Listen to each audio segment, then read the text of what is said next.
Did you know, Mark, your credit card points and miles can lose value to inflation? Credit card companies often reduce the redemption value of your points and miles. Now imagine a credit card with rewards that can grow in value. That's right. With the Gemini credit card, you can earn Bitcoin or one of over 50 other cryptos instantly with no annual fee. Every swipe at the store or gas pump earns you instant rewards deposited straight into your account. Plus, sign up now for a $200 Bitcoin bonus to kickstart your rewards. A Bitcoin bonus. That is what I need in my life. So I guess I have to visit Gemini.com/card today. If you're looking to invest in Bitcoin but don't know where to start, the Gemini credit card makes it easy. Issued by WebBank. To qualify for the $200 crypto intro bonus, you must spend $3,000 in your first 90 days. Some exclusions to instant rewards apply. This is not investment advice, and trading crypto involves risk. Check Gemini's website for more details on rates and fees. Hey, I'm Bubba Wallace from 2311 Racing. And I'm Tyler Reddick. At Chumba Casino and 2311, we've all been waiting for the big American race. I know you can't wait for it, too. And there's nothing better to do while you're waiting than playing Chumba Casino. Sign up today and you could win a VIP experience with Chumba and 2311 for the big American race. So what are you waiting for? Play Chumba Casino and enter to win. Let's Chumba. Sponsored by Chumba Casino. No purchase necessary. VGW Group. Void where prohibited by law. 21 plus. Terms and conditions apply. And then there were 8.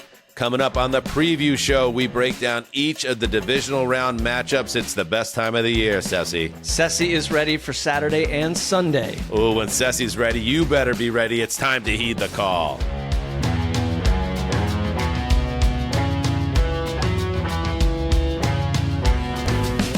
Hey-o, welcome to Heed the Call, an NFL podcast. I am Dan Hansis, joined as I always am by the great Mark Sessler.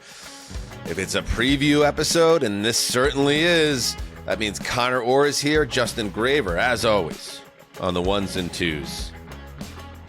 And I don't want to just repeat myself over and over again for 15 years, Mark, but I'm going to do it anyway. Pound for pound, this is the best weekend of the football year. The divisional round playoffs have arrived. 4 games, 4 bangers. It is going to be a lot of fun. The Elite 8 of the NFL. Yeah, I think you can repeat it for 15 plus years if it's true. And it's true. And I think that the added element or icing on so-called cake this time around is an icing of mystery. It's a strange group of teams that feel very different than years past. We've been saying that for weeks. And it amps up my curiosity and intrigue because it's not the same old faces. And I like that. How about this, Connor? I wrote this down. I was just looking at the teams that are left right now. We have most likely the top 3 finishers in MVP voting: Stafford, May, and Allen in some order. The top 3 defenses in football, arguably Houston, Seattle, Denver. Perhaps the 2 most influential / important coaches of their era, Shanny and McVay. And one damn maniac who just wants to burn it all down, Ben Johnson. And that's just the appetizer as we get into the meal. It's like the part in The Dark Knight where there's all the established criminal gangs that everyone is very afraid of, and then the Joker with the gigantic pile of money, and then he just throws a lit cigar into it. It's very dangerous, it's very sexy, it's very alluring, and I can't wait for it. Mm. Some people just want to watch the world burn. I was thinking about your Michael Caine impression, by the way, and I can't find this video anymore. And if someone can please find it on Instagram, please send it to me. It's just a video of a guy totally shit-faced on white wine singing the songs from A Muppet Christmas Carol, but instead of the songs, every word is Michael Caine, and he's just doing it in a perfect Michael Caine voice, and I can't stop thinking about it. I So think if that was anyone listens actually, to this, I think that please was send it to me. Sessler at the 2017 NFL Media Holiday Party. Could have been. I do think along with Christopher Walken, everyone that attempts impressions does a Christopher Walken and they do a Michael Caine at this point. Everyone has their own version of Michael But Caine. not everybody can do it as good as me. Well, okay, So, not everybody can do it as well as you. Some can. I jumped in probably a month ago now and literally just did that. Some men just want to watch the world burn. And I was met with like blank stares and like, what the hell are you saying? Why are you doing a Michael? You got hit with a classic no sell. I get that all the time on this show. Welcome to the club. Isn't it fun? A bunch of victims. We've got just a fleet of victims discussing their grievances. The difference, Justin, is that Dan's sounds like the person it's supposed to, and yours does not. So see, that's just unnecessarily rude. Legend takes kind of left yourself wide open there, Legend. And yes, I'm teasing it before we get into the first game. We promised it. We asked for it. You delivered the 30K challenge. We have over 30,000 subscribers on YouTube now. Thank you to everybody. And as a result, yes, in mere minutes, we will hear the story of Connor Orr and Sean Payton. By the way, if Sean Payton hears that the old Zeuser said he wasn't one of the most influential coaches of his era, I might be the next one in the line for a beating, a verbal jousting match that leaves me bloodied. But it's coming. Connor telling the story, mere minutes. Don't go anywhere. Connor, you ready to rock the world? As ready as I'm going to be. Yeah. Is there a fair amount of pressure on Connor, Dan, to deliver an absolute banger of a tale? Well, yeah, as only the best bits can accomplish. It is that idea that we're building up to something so inconsequential, so stupid, and such a waste of time that that would be almost better than if it's actually a good story. You know what I mean? Like, sure. I mean, at this point, the only thing that constitutes a good story is it's like, oh my God, like, how did you wrestle the knife away when he tried to stab you? Like, and it's not there. We're not, there's no human on human violence. Be a showman, Connor. Don't reveal anything. We're getting there. Okay. All right. So we're going to go. How do we want to do? We want to go in the order? Yeah, let's go in the order of the games. Divisional round playoffs. Remember, this is also a huge week for locks. Sessler and Hansis tied atop the standings. Hansis, then Sessler. Alphabetical order. Don't get caught up with anything. Well, the wrong order. In terms of disrespect.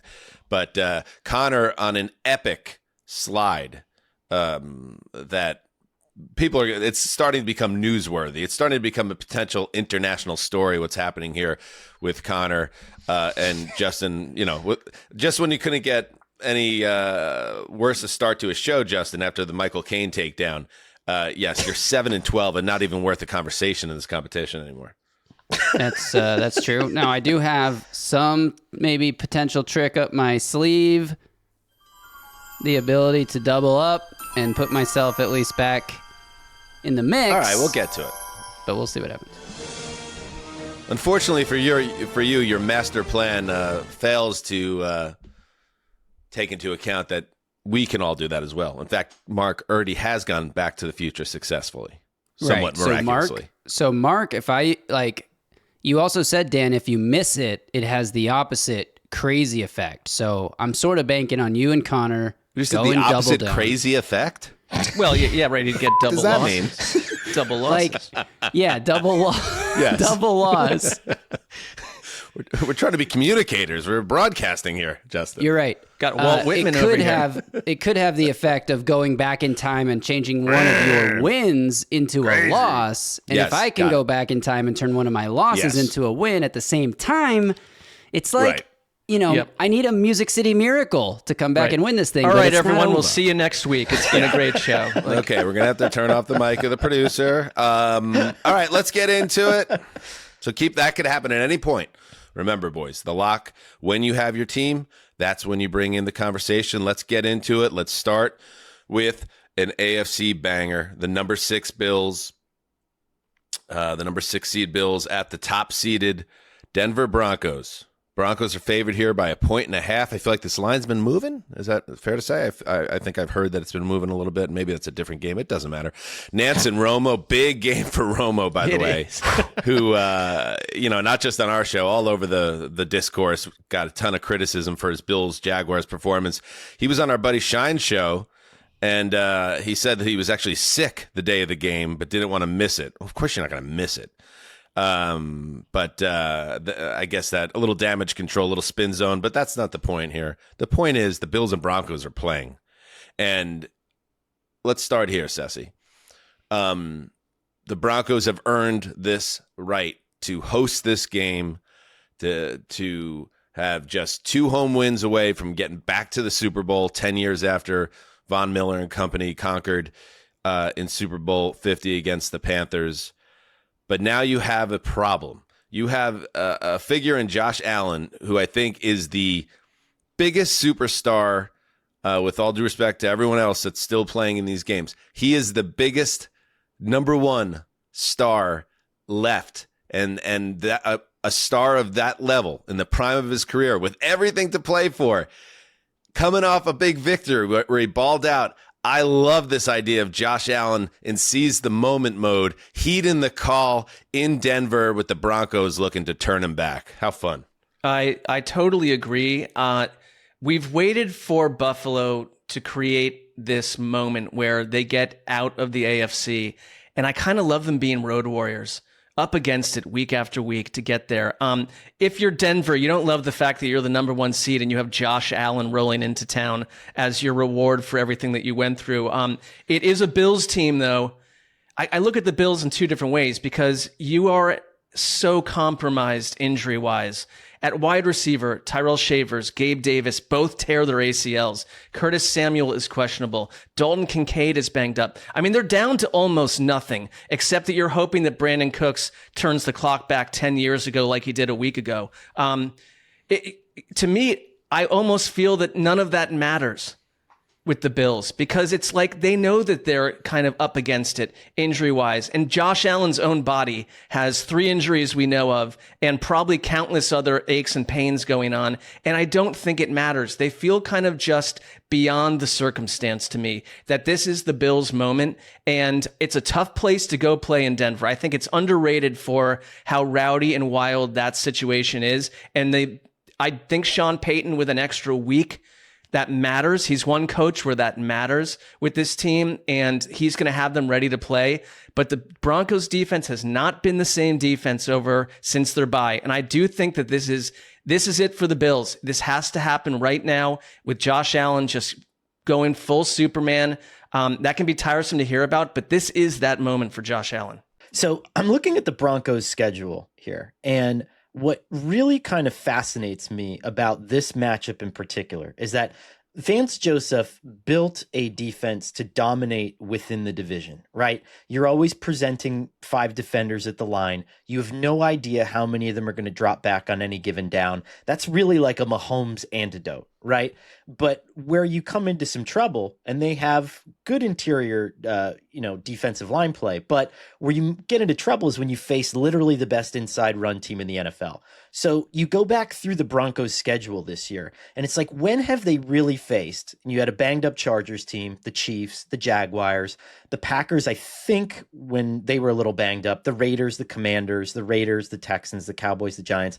When have they faced a team like this that really is kind of the foil to that, or the antithesis to that kind of defense, where it doesn't matter how many guys you're dropping back. It doesn't matter what you're doing. You have to match power with power, and you have to stop James Cook in between your guards. And so that's why I think this is really kind of a fascinating matchup, because it's going to force it's going to force Denver especially to maybe be a little bit uncomfortable defensively.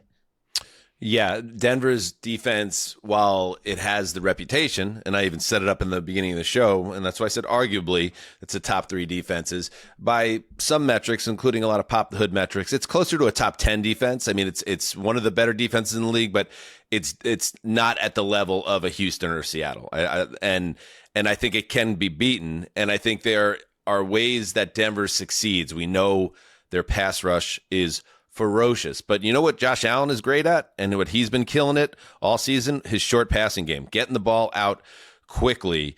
In fact, he threw 12 touchdowns against just 1 pick, passer rating over 115 on quick passes. And that's something that's partly by necessity, right? Because they have had a issue with wide receivers as consistent playmakers. And now on top of it, they're dressing, I think, 4 healthy wide receivers. They're missing so many guys on that end. Now we know that they play with extra tight ends, and you have James Cook back there. So I don't think the news that we heard around the injuries this week is something that necessarily is going to bury their offense. But I also think that it puts a little bit more pressure on the running game to give balance to this offense. Can James Cook get going against the Denver front? And conversely, we know that the Bills defense has really struggled against the run all year. Connor, you had brought it up a couple weeks ago that maybe RJ Harvey, who has a lot of talent, maybe he's not quite the playoff dog that they need right now, especially after J.K. Dobbins went down. Is he going to be able to kind of control the flow of this game and then allow Bo Nix to get into the mix without going through what he's had in terms of issues this year with consistency at times? Yeah, it's an interesting question. And J.K. Dobbins, there was that idea that he might be back. He was at Wednesday's practice, and that was the first time that he was spotted at practice since the surgery, but it doesn't look like he's as close as advertised to being on the field. And so that presents just a lot of opportunities, I think, for the Bills defense in a lot of different ways that McDermott can cook. And it puts a lot of challenge on Sean Payton too, because you want to get him the ball, but you also need him to be stout in pass protection, and you need him to hang on. And if you can't trust him in those situations, and if the Bills can overwhelm him, and this isn't a knock on Harvey, like this happens to Jahmyr Gibbs, right? And he's arguably the best back in the NFL right now. But if you can pin them into a situation that they just simply don't perform well in, it really does take away from the playmaking ability. And again, that's a huge challenge on the play calling head coach. It's a bit of an odd matchup to preconceive because, to your point, like the Broncos, it's not Derrick Henry against a soft Bills run defense. And in converse, like it's not the Bills, Patrick Surtain, like who's he taking away? You're not facing Puka Nacua here. It's like the Bills have a soup of weapons, if you want to call them that kind of, not one of them is a dominant standout force. And so like the Broncos defense isn't really totally pitted perfectly to take away one giant figure in this game. And so it does boil back down to Josh Allen working with what he has. And I think last week he had to work with a little, not a lot, through most of that game. And I also thought Sean McDermott cooked up a very good defensive scheme in that game. Like, I think this Bills defense and offense they're basically constructed to work through these weaknesses at this time of year. And I think experience matters. Like, all of it matters for this Bills team. And the road side of it just doesn't concern me the way it would for another team. I do agree with that. And I like the Bills in this game. I think the Bills, I think it's going to be a close game. I think it's going to, because Buffalo only knows one way to play in the postseason, and it's these thrilling back and forth games that has so often ended with their hearts getting ripped out. And that was like my concern when they didn't win the division initially. I was like, shit, like if you're a Bills fan, you feel comfortable going through 3 rounds of the playoffs without getting picked off here in road contests. But then, like, after I watched, and I said it last week, if they could get past Jacksonville and start like kind of really building up some momentum, maybe it is best to just be on the road and go into each of these games feeling like we're not the favorite here. You're expecting us to get picked off, but that's exactly what's not going to happen this time. So I like the Bills here. I like it like a 31-27 type game. And I guess the last thing I want to talk about, guys, and I want to hear who you think is going to win too, and if anyone's locking this game up, is do we trust Bo Nix in the spot? Because he's been up and down the season, and the numbers back that up, despite their shining record and number 1 seed.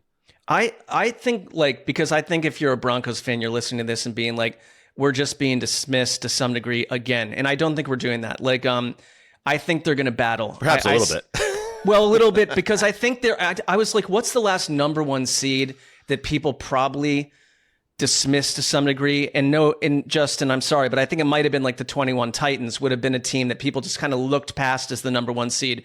And I get it. I think Denver fans get it too if they're looking at it with eyes open. But this is a rough encounter. I go Bills 27-24. I think Nix will show up. I think that's going to look like a consistent Broncos offensive showing that we've seen all year, for better or worse. I think I'm going to pay attention to the first few drives, because to me, that gives me a clue of like what kind of mindset is Sean Payton putting Bo Nix into, and what kind of game does he think this is? Because if it's run, if it's just like little play pass and dump down, that means we're going to try to elongate possessions. We're going to try to keep the ball out of Josh Allen's hands, and we're going to try to trust our defense. If it's let's come out there and put the cowboy hat on and throw it down the field, that means I think this thing's going to be a damn shootout, and I'm going to need you to be awesome in the third and fourth quarter, which he is. I think he's like, if you look at Bo Nix's splits, he's like awesome in the third quarter for some reason. He's got like a 70% completion rate above all the other quarters, like really, really good. Actually, right before the half, too. He's a really excellent quarterback and second most touchdowns in the fourth quarter. So, I mean, he's a good late game QB, but it's like, what kind of mind frame are you trying to put him in before this starts? Who you got? I'm going to take the Bills because I think when it comes down to it, and we see cosmic forces at play, there's always an official willing to kick Sean Payton out of a critical playoff game and put a quarterback or a team that we're more interested in into the next round of the playoffs. Okay, so Bills across the board. What could possibly Sorry, Buffalo. Everything could go wrong. And just so you know, we do have some weather games this weekend. Not here. The weather is supposed to be beautiful, actually, in Denver this weekend, with a high in the mid 40s and Sunday and sunny. So that is also something to keep in consideration. Yes, Justin. I had no plans to do this, but you all have forced my hand. Because you're all picking against a home favorite, I have no choice. I don't even believe in them that strongly. But what the heck? I've been wrong 5 weeks in a row. I'm locking up the Broncos, and I'm doubling it. Okay. Why that did you actually have is to even do worse. That's even worse. Yeah. Because the 7-12 guy just locked up the Broncos after the other guys all picked the Bills. This seems like even more of a... We didn't lock the Bills. We just picked them out. Yeah, we picked the Bills. That's right. Right, but whenever all three of you pick something, there's no way it can happen, even though you were all right about the Rams. Oh, that's where you're coming from. You were all wrong about the Eagles last week, so right, I'm leaning into it. This sets the stage for the most insufferable moment in show history since Cam Ward was drafted. So we'll see what happens. Or a week from now, we're laughing because he's 6-13 or whatever. That would be good. That would be good. All right, speaking of Sean Payton, without further ado, Sean Payton, I felt like he was a nice little table setter this week. And shout out to the YouTube commenter, Peter Cofrancesco. Yes, it was the same reporter, Luca Evans, that Sean Payton got after this week. Let's check that out again. Sean, having Greenlaw back for this game, his ability to attack downhill in the run game, just how big is that and the timing of it for this one? You want him to attack downhill? Is that your, like, what do you know about attacking downhill in the run game? You don't know. All right, that's right. But have him attacking downhill. It's good to have a healthy Dre Greenlaw back in the game. Yeah. Oh, boy. What a jackass. What a mean old man. What a cranky old codger. This Connor Orr, Sean Payton story, it's going to be a banger. Stay tuned. It's coming soon. For now, though, let's take a break and continue on with the divisional round preview. All right, we are back. Oh, man. Bills, Broncos in the rear view. Now let's move on. Let's move to the NFC. Let's move to the number 6 seed, San Francisco 49ers, at the number 1 seed, Seattle Seahawks. The spread right now, Seattle by 7. It's the biggest spread of the weekend. Burkhardt and Brady on the call. Here's a little developing news here, by the way.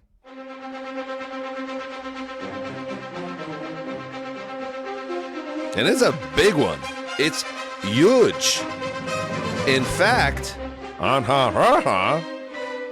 7-point spread, I'm going to give you guys a heads up. That's about to come down because Seahawks quarterback Sam Darnold has been added to the injury report with an oblique injury and is questionable for Saturday's divisional round game against the Niners. Remind me, who's the backup quarterback of the Seahawks? Jalen Milroe? Seriously, though, who's the backup quarterback of the Seahawks? It's Jalen Milroe. It is Jalen Milroe. Well, hold on. Oh, and Drew Lock. Oh, it's Drew Lock. Okay. There's no way Sam Darnold does not play in this. I'm just saying, listen, he's on the injury report. He's listed as questionable and oblique injury. You do not mess with oblique injuries. If it's a bad one, it would not allow him to be a quarterback. So, yes, is it more likely than not that he plays? Yeah, but it is something very legitimate to keep an eye on here. And we're obviously going to get more info around Darnold as we get closer to the game. But as we record this, he is now on the injury report. Otherwise, you feel as a Seahawks fan, at least before this Darnold news, kind of very confident in Seattle's chances here. Listen, you can't just take one outcome in a matchup and then just say same thing's going to happen. But this division and the reason this game is being played in Seattle is the way it is, and the fact that the Seahawks are coming off a 1 week bye is because they stomped the Niners at the Big Bell Bottom in week 18. And now you have a lot of things even set up better for you potentially here. Well, at least until we learn that the quarterback might be hurt. Well, let's remember that Patrick Mahomes had an ankle injury before he rushed for 60 yards in the second half of a Super Bowl. So that's Patrick Mahomes. That's a whole different ball of wax, but okay. All right. Smart coaches copy smart coaches. But, I think I was admittedly a prisoner of the moment during the 49ers rise when I thought that the Seahawks were going to lose that rematch game at the end of the season. Same. And I think that I'm probably flipping again after seeing George Kittle go down, after seeing the 49ers need the absolute perfect play call to beat a clearly hampered Eagles team that was just totally inept offensively, right? So much so that their coordinator is no longer there. And so with that in mind, I think I just have to go with Seattle because I think that they're going to match up a little bit better. I think that Darnold, even as a pocket passer that's limited with mobility, is just going to have more outs and more options than Hurts gives himself in that offense. And it's just going to be harder for the 49ers defense to put a pin in that. They're going to have to score a lot more than they're accustomed to. Yeah, I tend to agree. The Darnold news shakes me a bit based on some of my plans for this show. I think I'm going to stick to my plan. Darnold, though, in general, like through week 11, was the number one quarterback in the league in QBR, and since has tumbled to 27th. Like, Darnold's not been top Darnold for a while. I still think, though, this is such a complete team. And the number they put on the Niners in their last contest where they held them to 3 points, and the Mike McDonald team building and scheme in general on defense, which has a ferocious front. I just think this is the end of the road for a Niners team that feels to me so stretched thin. I think what happened last week is a symbol and an emblem and a stamp of who they are. And it's like, you can be proud of this team in every possible way. But Seattle to me is clearly the best team in the NFC right now, outside of the Rams. Like, I think that they just clearly are. And them at home, I am going to, and I hope the Darnold thing does not throw me off a bridge here, but I'm going to lock up the Seahawks, baby. I'm locking them up. You're also locking them in at 7, by the way, which is 14. Wait, what? The look in your face was incredible. Thank you, Sassy. I like that lock. Good job. No takesy backsies. No takesies backsies. Didn't we say you could change your lock a week ago? No, huh? You could. What are you talking about? That was 2 or 3 weeks ago, but we did let Dan. This was the week that you wanted to pick the Bills over the Jets, but we hadn't revealed spreads. But this is different because we already know the spreads. I don't know. That didn't happen, though. You know what? Mark. That's gutless. I'm going to stick with it. If I Hell lose, yeah. I lose. I'm sticking with go. the Oh, Seahawks. yeah. A man They'll of win principle. by 15. If they win by 14, I'm good, though, right? Yes, you're clear. Yeah. I'm And sticking it could with happen it. because obviously the 49ers were non-competitive in a lot of ways in that Week 18 game. And it does feel, to your point, Connor, that the George Kittle injury is just a killer for them. Right. Like not just what he does in the passing game for them, but what he does in the running game for them as a blocker. And I felt the same way. And kudos to Kyle Shanahan for cooking up the trick play to beat the Eagles, but they needed that because I don't know if they had another option to find a way in the end zone in that spot. And what I'm really curious to see here is if Seattle's front four dominates again the way they did in Week 18. There's some good stats here I saw here in PFF that in that Week 18 game against the Niners, Purdy's average depth of target was 4 yards. It was every other matchup in the last 5 weeks, as he's had a really strong close overall, Purdy, to the season. He was regularly targeting downfield past the sticks. Seattle, though, was able to get home repeatedly, just like we saw with Houston and Pittsburgh, not needing the blitz to do it.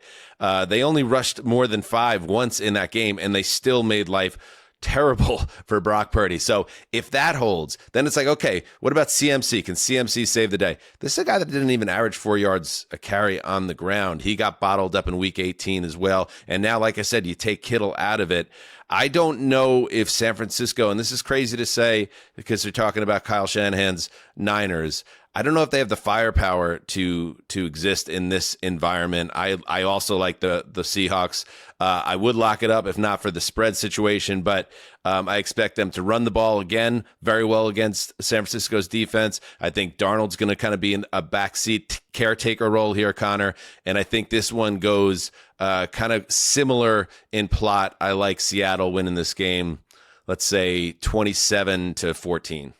I like Seattle as well. I'll take them. And the reason why, so if you look at, and we've actually only had one little bit of sample size this year with Mike McDonald against a Shanahan offense, if I'm not misreading their schedule. I think it was just the 2 times that he played Kyle Shanahan. I don't think he played anybody else that came directly from that scheme this year. But when you look at a team that's perfectly suited to stop the Shanahan offense, it's interior pressure and great edge setting defensive ends. And so you have DeMarcus Lawrence, you have Byron Murphy, and you have Leonard Williams. They are the antidote to this offense. And so what is this San Francisco 49ers offense without the run game engine behind it? And I just think that they'll be able to peel back the layers of this offense and force Brock Purdy to throw the ball, and he's just out of people to throw the ball to. I mean, this is just, there's just not a lot of options for him left. Ooh, we have breaking news. What do you got, Justin? Kyle Shanahan just said in his press conference after Thursday's practice, Fred Warner will not be activated this week. Okay, Warner's been out, obviously, most of the season with a lower leg injury, and he practiced this week. They were hoping maybe Warner goes back. Now it looks like at the very earliest it would be the NFC title game if San Francisco gets that far. Go ahead, Sassy. Well, I think that all has been done in the construct of if they ever got to the title game, you've got Fred. I don't. He was pushing a play this week. I know he talked about that, and that's all fine. But that's the other part of it. Like, you don't have Bosa, you don't have Warner. Like, you're just down all over the place, and I really agree with what you guys said about the Niners offense as a final comment for me. I think the reason I think Seattle can win by 14 points, if it came down to it, is that McCaffrey has been a under 3.5 yards per carry rusher against the Seahawks defense in 3 meetings. Now, they're awesome against wide receivers, and they give up a lot of catches to running backs, but I don't know how you just put it on one person's back. When they were wiped out by Seattle last time, Kittle played 95% of the snaps. I just don't love the matchup for San Francisco here. It feels like the end of the road. And I do think my score prediction, which would be 35-10, will get me my lock. And You guys will be texting me on Saturday night saying that was prophetic. Wow. Or you'll be making fun of me because it's going to be 35-10 in the other direction, and I'll be freaking out. I just like that you forgot about the double up rule. That was funny. It was funny to 3 people, not to the 4th. No, in all fairness, we'll give you a pass because you did clearly not remember. If you want to move up, this is actually even more mean to Sessler. If you want to move off the lock, you can. Go ahead. No, I think that's gutless. Okay. I want to operate. But you can. We won't judge. No, Connor, judgment zone. No, right? If you want to jump off, go ahead. No, yeah. I'm sticking with this. If I lose the lock challenge because of this, just remember that I was on a mountaintop with a sword over my head. Valid. Right. I couldn't love this anymore. Sure. Yeah. I mean, when you locked it, you thought you just had to win. But we don't need to examine that part of it. But yeah, if we don't squint, it does appear heroic. Let's not squint. Okay. Let's move on. Let's move on. Let's head to the Sunday games. The number 5 Texans at the number 2 Patriots. Slobber knocker alert. I have no data to back this up, but I feel like every time I've said on this show in the past 6 weeks, hey, bet the under on a particular game, it has come under every time. And I'm going to say it again. Slobber knocker. The over-under is 40.5 points. What does that mean if you're not a gravy type addicted to gaming in that capacity? That means the combined totals of the two teams has to come in under 41 points for you to cash out your win. And that's kind of how I see it. I think this is going to be a battle, Connor, between what I think is the best defense in football, the Houston Texans, and a Patriots team that is wonderfully coached, that is coming off a win where they didn't necessarily play well, but they were able to get their feet under them in this postseason in taking care of business against the Chargers. And I think they will also be able to lay the wood on a Texans offense that could be quite compromised with Nico Collins still in concussion protocol as we tape. Yeah, I said it earlier this week that I just feel like the way that you can play to optimize Stroud, I mean, obviously having a number one wide receiver helps, but I think that you can do this without him and still play the brand of football that you want to play and win this game. That's why I am, with gusto, locking up the Houston Texans with my back to the future lock. I'm going to jump right back into this one, baby. I'm going to end this 5-game losing streak. Sean Payton can't scare me anymore. Woohoo! Wow. So, I just want to point out, in case anybody forgot, you also locked against the Patriots in Foxborough last week, which has extended what's now as I understand it, my producer let me know, a 5-game losing skid that you're on. So going back to the Patriots, almost trying to will them out of the playoffs. And listen, I love where your head's at. I love it. Yeah. In fact, I also believe the Texans are going to win this game, but I wouldn't lock it up because I think it's going to go. I think it's a field goal game. I think it's like a 16-13, 21-17 type game.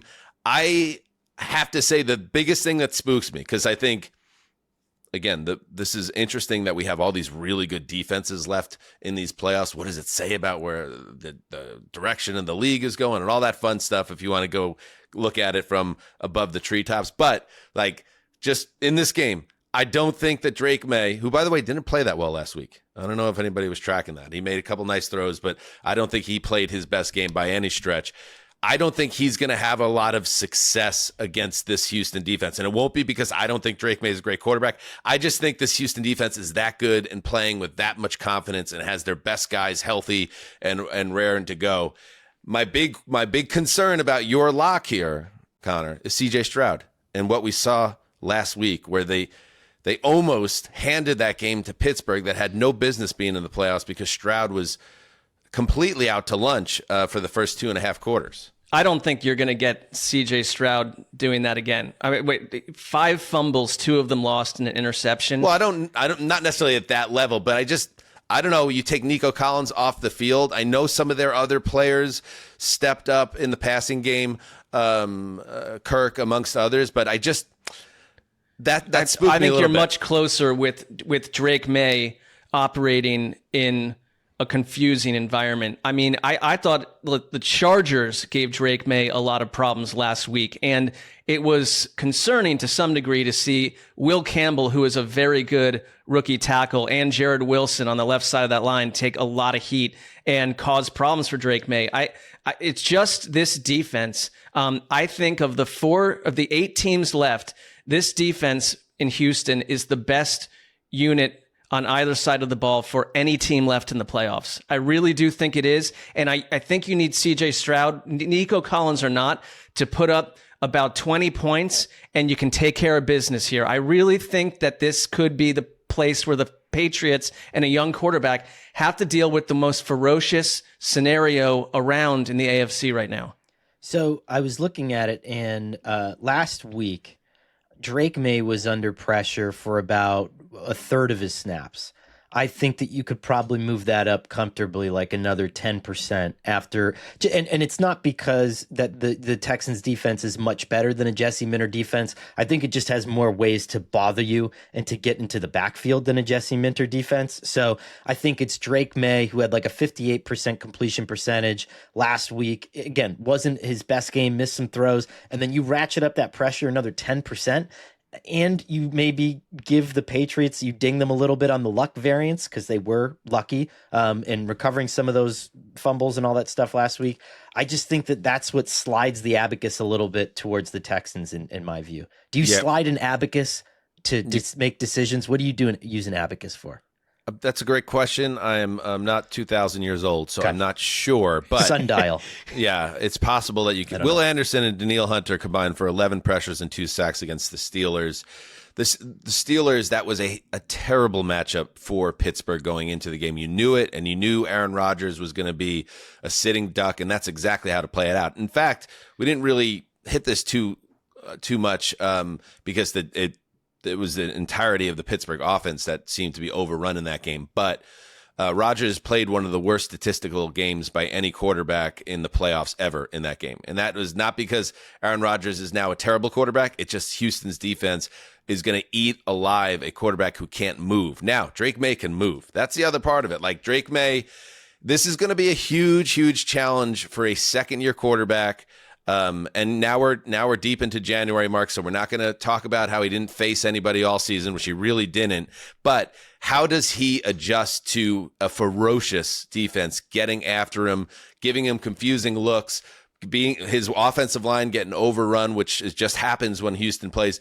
Is he able to make the right decisions? Does he throw the ball up for grabs? Is he able to escape and pick up yardage while scrambling? If the Patriots move on to the AFC title game, it's because Drake May announces, he's already an MVP candidate, but announces, not only am I already special at this age, I just conquered one of the best defenses of the last 10 years in this spot. So if this is kind of a showcase game, we all know that Drake May is really, really good.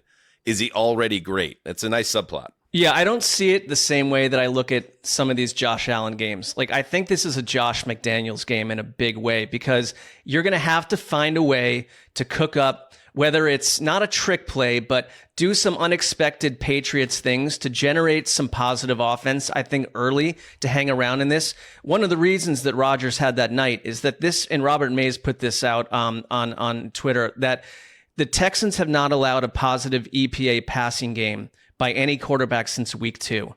They've been literally dominant. They've blown people up. They take offenses and throw them into a blender and don't allow you to operate in your normal mode. So I really think Josh McDaniels is going to have to work with Drake May throughout the game and adjust because it could get ugly early. You don't have a lot of weapons, but if you can generate 2 or 3 big plays to keep the Texans guessing, which is a tall order, that's how you stick around. And very quickly, Mark, that's a perfect point. And guess who the 2 top minds in the Texans offensive room are? Jerry Shilpinski and Nick Caley. Guess who both of them came up under Josh McDaniels? They're going to be able to help D'Amico Ryans sort some of this stuff out. Right. Okay. So one last thing. Yes, Nico Collins, like we said, suffered a concussion. He got carted off. He had the towel over his head.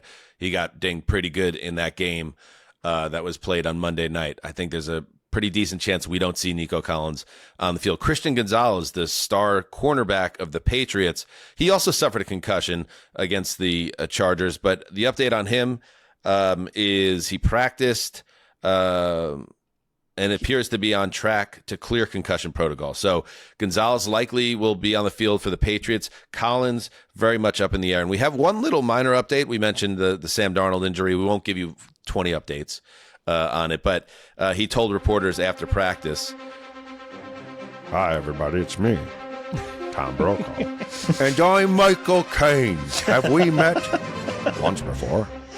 Sam Darnold told reporters after practice that he felt, quote, something in his side while throwing, asked what percentage he may not play in the game, quote, very low percentage, closer to 0. So if it's indeed minor, expect Darnold, and Sessler's pumping his fist because the Seahawks got to win by 29 points. Yeah, and you have to keep waking Tom Brokaw up from a nap. I mean, we know he's not activating news right now in real life. Justin, again, this is not a good sign.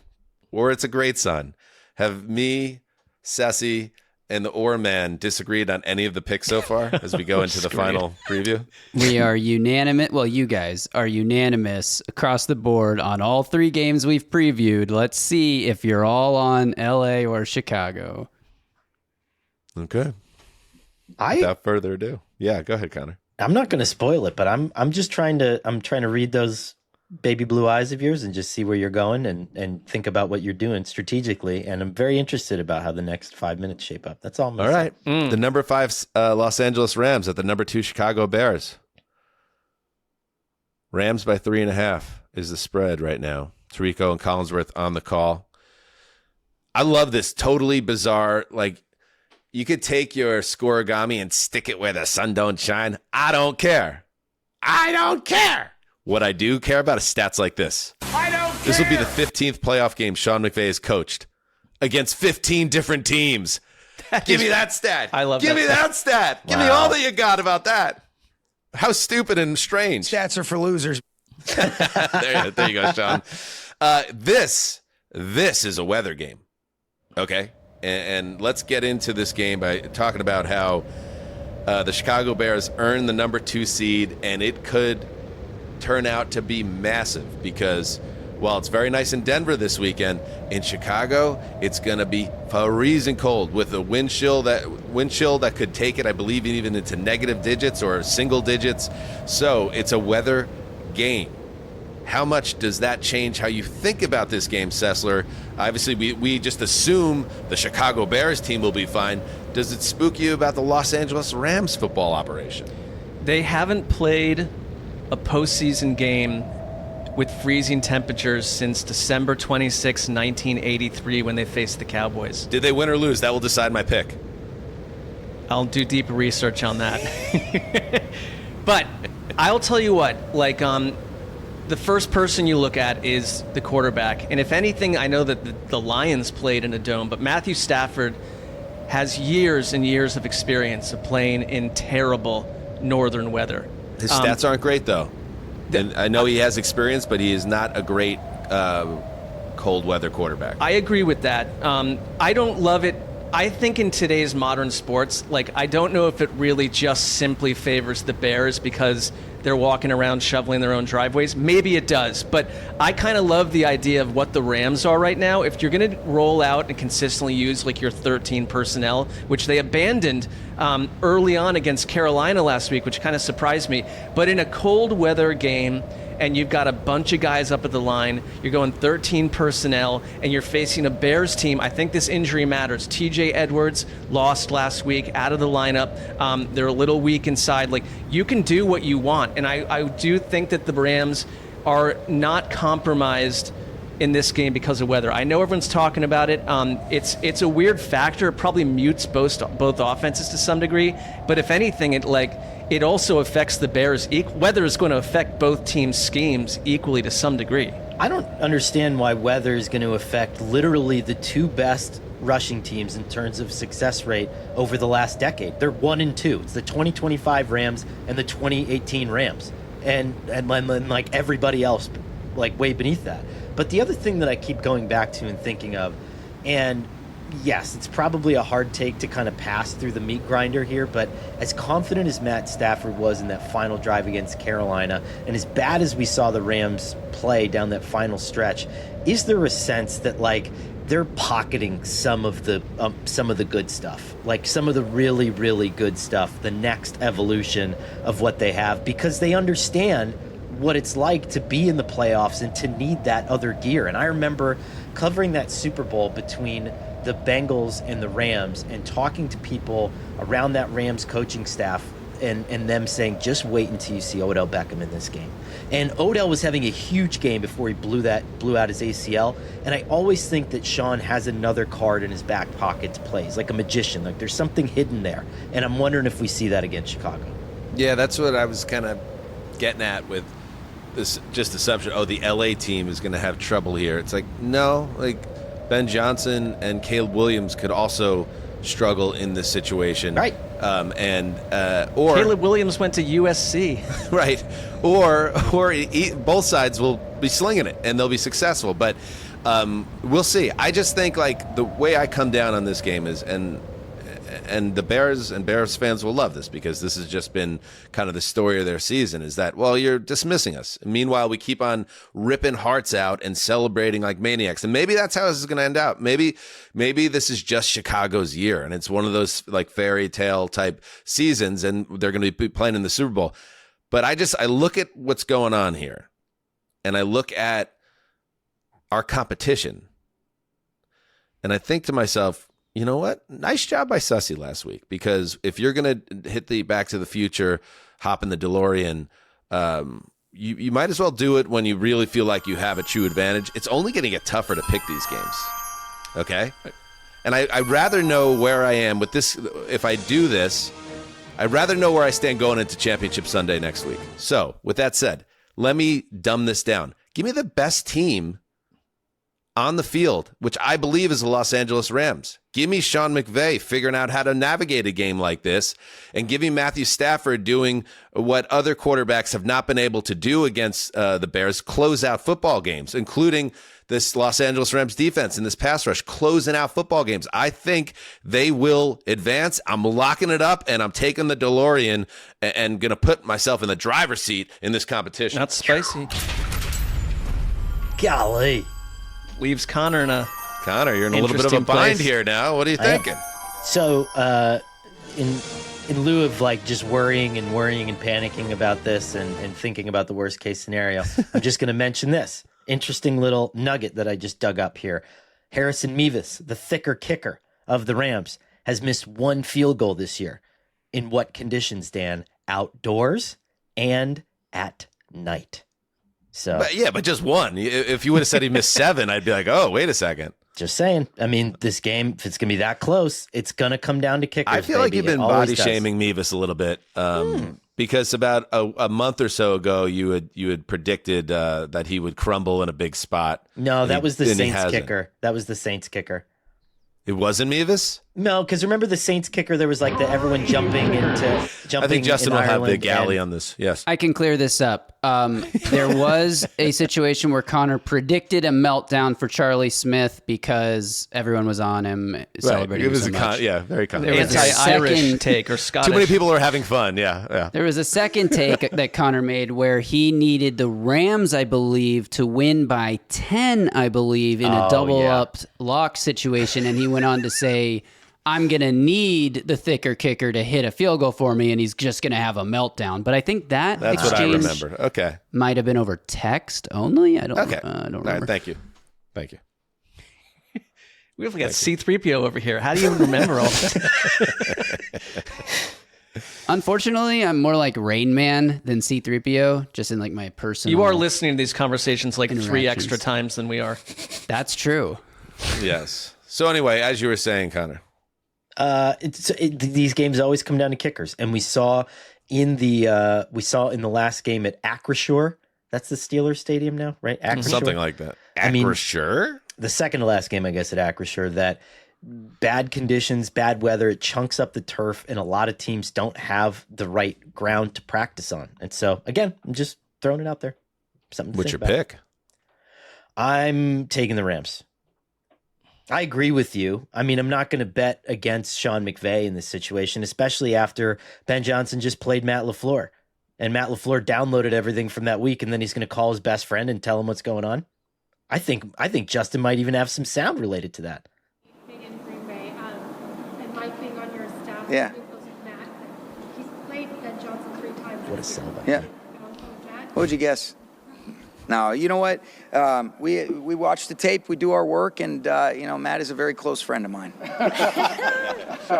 He has this ability, by the way. If you roll that back without the sound, when he's asked that question, he looks at someone like, I am going to burn your house down and murder your family. And then he tilts his head and smiles and is like, well, yeah, I don't know. I'm just like a cute little genius. And then he turns his head again and he's like, still going to burn your house down and murder your family. Yeah. He's got everyone gives Ben Johnson the king of the dog. Sean McVay's got that dog inside him, Remember too. that? Remember those Energizer? I think maybe it's Duracell, actually, battery commercials in the 90s. And it was like the people that were like plastic people.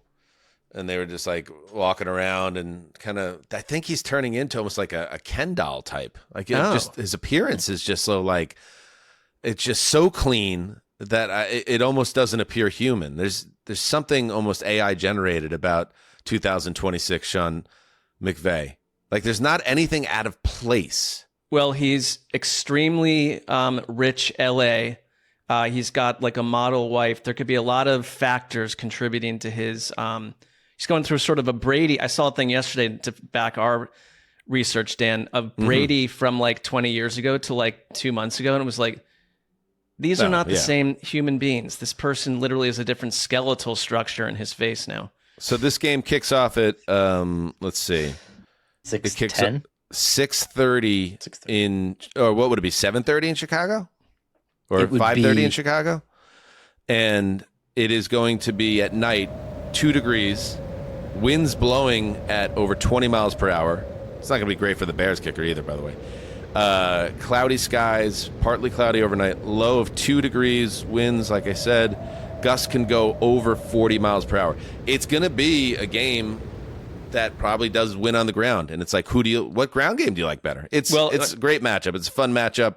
The weather game, if we had the Denver weather here, I would feel way better about the Rams, but I still like their chances. I just think they're a great team, and a great team is going to show up in this spot and get to the NFC Rams are quietly the worst defense in the league against outside zone runs. So I just imagine right now as we speak that Ben Johnson is doing something psychotic and leading edge to take advantage of every little nook and cranny he can. So I don't. And this has been the best second half team in the league. I don't think this is going to be easy for the Rams at all. I think it's daring for either one of you to lock this game because this thing is a coin toss to me. Mm-hmm. All right, we'll pick it. I am going to go Bears. 28-27. Good. Mark, just add on to that prediction. What's the score with 5 minutes left?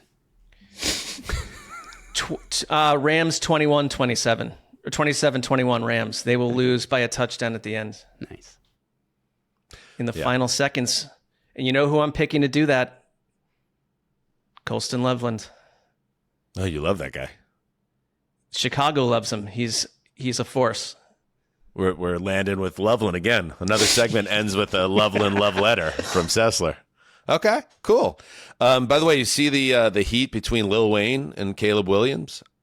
I guess I missed this, that Lil Wayne's is a massive Packers fan. So after the devastating loss by Green Bay to Chicago, he had this tweet.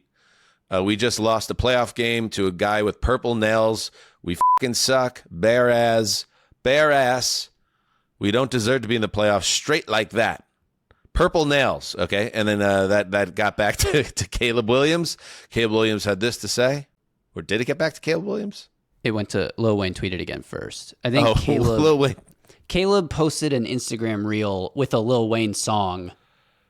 Got it. All right. And now I'm going to have Mark actually read Lil Wayne's follow-up. All right. He said, hey, Caleb, don't mind me, bro. I'm just a cheesehead for life, and you just a killer, and you killed us bad each time, and for that you get the praise gesture from me. I love the game, and it'd be impossible to make that statement without acknowledging and admiring your game, King. You a beast, but you're still a bear.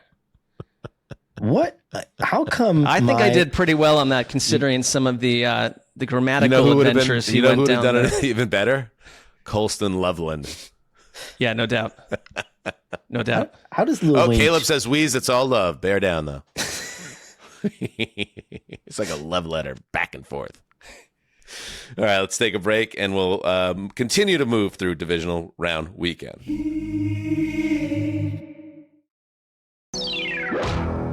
Welcome back. Yes, we promised it, and now Connor will deliver it. The famous, infamous story when Orr and Peyton were at loggerheads. Sweating over here. Okay, here we go. So important background context. This is only going to take about 35 minutes. No, I'm just kidding. I had recently gotten a job at SI, been my dream job, and had left and gone from NFL Network to Sports Illustrated, and it kind of passed my initial test of getting into the magazine, right? Where the first story didn't go horribly wrong, and so you kind of get a second crack at it. And every time you get one of these, it might be the last one. So you have to report your ass off and you have to do absolutely everything that you can. So it's like the Bounty Gate anniversary and the Saints are in the playoffs. And it's like, I want to say it's like it's like 2 weeks before the Rams game that they're going to lose in the divisional round or the conference championship. And so they say, go down there and report on something. It's like a 10-year anniversary of Bounty Gate, whatever. And I was like, okay. So my old boss, Peter King, he said, Connor, it's interesting that I read this article in this small Texas newspaper this week that the children who Sean Payton coached in Bounty Gate are now all graduating high school. And he's like, they talked to some reporter who covers like local Texas high school football, but he's like, nobody's kind of picked up on this. Like, why don't you talk to the kids? I was like, okay, neat. Great idea. So I called the high school. What could go wrong? And I am trying to tell this story like of past and future. And there's like the kids in this moment back then and the Saints as they are now. And like, it's working around this analogy of like gears in a clock that are kind of trying to turn together for Sean Payton. And so I called the school and I'm like, hey, I don't know I don't know how this works. Like, I don't know how different states are, but like, I would love to talk to these kids. I'm assuming they're all graduating seniors, so they're allowed to talk to me, but like, here's my phone number and have them ask their parents. And then if anyone wants to call me, call me. And he's like, okay, cool. So the athletic director, whoever I talked to. And so in the coming days, like most of the kids are calling me and they're great. They're very funny, cute stories about, these are the plays we used to run, yada, yada, yada. So I'm going to the Saints and I'm like, hey, it would be cool to talk to Sean about this. And they're like, well, maybe, probably not, maybe, probably not. And so then I go down there and I'm working on like the Saints part of it. And I'm like, hey, is he going to talk about this? Maybe, probably not. Okay. So in my reporting, you run into something else that requires a comment from Sean in regard to something that someone mentioned about that time that he claims not to be true, which is fine. And so, or was misunderstood or whatever it was. So I reach out and to the Saints, I'm like, okay, here's my list of questions for the story. Then I immediately get a call from Sean and he's like, let me guess where you got this from. You're wrong about this. And let me explain to you why you're wrong about this and blah, blah, blah, blah, blah, blah, blah, blah, blah. And I'm like, okay, dude, like, fine. That's it. In reality, I'm shitting my pants, right? Because here's the important context here. I came from NFL Network. And as you guys know, if you like fuck up with a team in a big way, like you're in a lot of trouble, right? And so I didn't know what, like I knew SI, but like, I also don't know if like I piss off one of the most powerful coaches in the NFL. Like, am I totally fucked here? So I'm shitting my pants and I'm getting yelled at and I'm like, okay, all right. Yeah, whatever. Okay. All right. And then I'm like, listen, I mean, really all I wanted to do was tell this story about the kids and the kids graduating. And he goes, well, I'm going to call that school and I'm going to make sure that no one there ever talks to you. And I was like, well, the interesting thing is I've already talked to everybody there. And so then it goes from a 1 to like a 50. And I'm just getting, screamed at. And I'm like, like I'm just like watching my career totally flash before my eyes. And I'm like, listen, like, I don't know what to tell you. Like there was some insinuation that I'm that I'm committing harassment because I'm like calling the school. And I'm like, right. Okay, like, all right, this is where I kind of need to get like... You're committing reporting. Felony this is kind of where I need to get my bosses involved, right? And so I'm like, okay, listen, like, I'm sorry. Like, I don't know what to do here. But, all right, you need to talk to my bosses. So I get off the phone with him. I guess he calls my bosses, tells them I'm terrible and I'm unethical and I'm horrible. He calls Peter, my mentor and like my hero, tells him I'm horrible and an idiot and I'm fucking all this up. And so this is where SI kind of comes in and is sort of like the beacon and the integrity of it. A couple days later, I'm like, I just need to clear my mind. I'm freaking out about this. I've talked to like pro football writers. I'm like, what do I do? Because I don't know what's going to happen to me. Like what happens when something like this happens? Like, because he was so mad And I forget everything that he said at this point, but it was like, like basically, this is not going to be a good situation for you, And so I'm thinking to myself, okay, national gig, I really f***ed this up. And so I go out to Omaha, and I'm working on this story about Matt LaFleur. He used to be a quarterback for this arena football team called the Omaha Beef. And the Omaha Beef at halftime would have these giant shirtless men like wiggling around. That was like their big thing. And so I was like, I got to see this in person. So my editor, Mark Moravik, who's awesome, all-time SI editor, goes, listen, I know you're not going to like this, but you need to go on a plane and you need to go to his next press conference and you need to stand there. And if he has anything to say to you, he can say it then. And I was like, no, I'm like, I'm not doing that. And he's like, yes, you are. And I was like, no, I'm not. And so anyway, I'm like freaked out. I'm paranoid. I go down there. I literally stand like 2 feet from the podium, like this, and like doesn't say anything to me. And he walks away. By the way, the whole time the Saints PR team is like, oh, like making me so I should be They scared. know you by your visage, by your looks.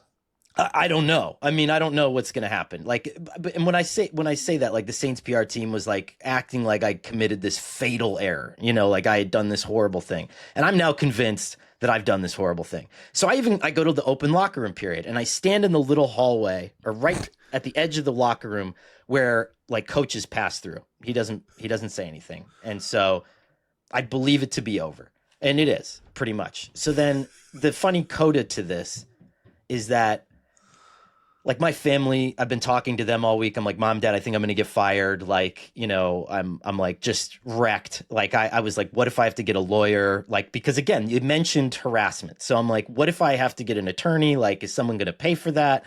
Like, I don't know. I just got this job.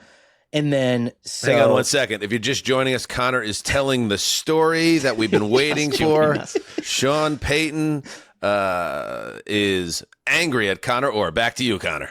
Okay, sorry. And so my mom is like this angel of a person. She's like, everything's going to be okay. I think everything's going to be all right.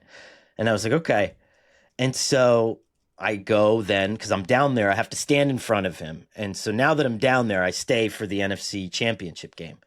And the Nickel Roby-Coleman thing happens. And like the worst phantom pass interference call. Cost them a spot in the Super Bowl. The entire place is just blown away. And like now you're in the building for the lowest moment of his career. I'm in the building for the lowest moment in his career. I love it. And so I walk outside and I remember being on, I think it was like Bourbon Street, and just kind of walking up and down like in a daze, because you're just thinking about the last couple of days. I'm so grateful that like I'm not, like I still get to keep my dream job and I'm doing what I love and all this stuff. And it's like very emotional. And then my mom calls me and it's like after the game, and she goes, I saw what happened to that mean coach that yelled at you. And I said, yeah. And she said, I went to church this morning and I lit a candle and I prayed that something like that would happen.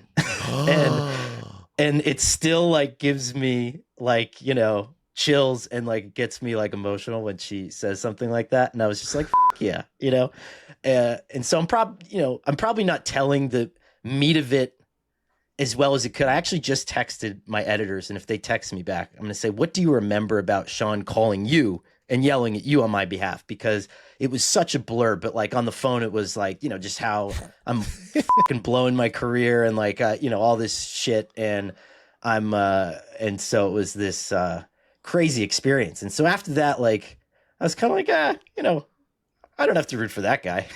I can root for other people. I don't have to root for that guy. I mean, it's unbelievable. The guy, his reputation precedes him, and that's why maybe good things shouldn't happen to the Broncos this weekend. I don't know.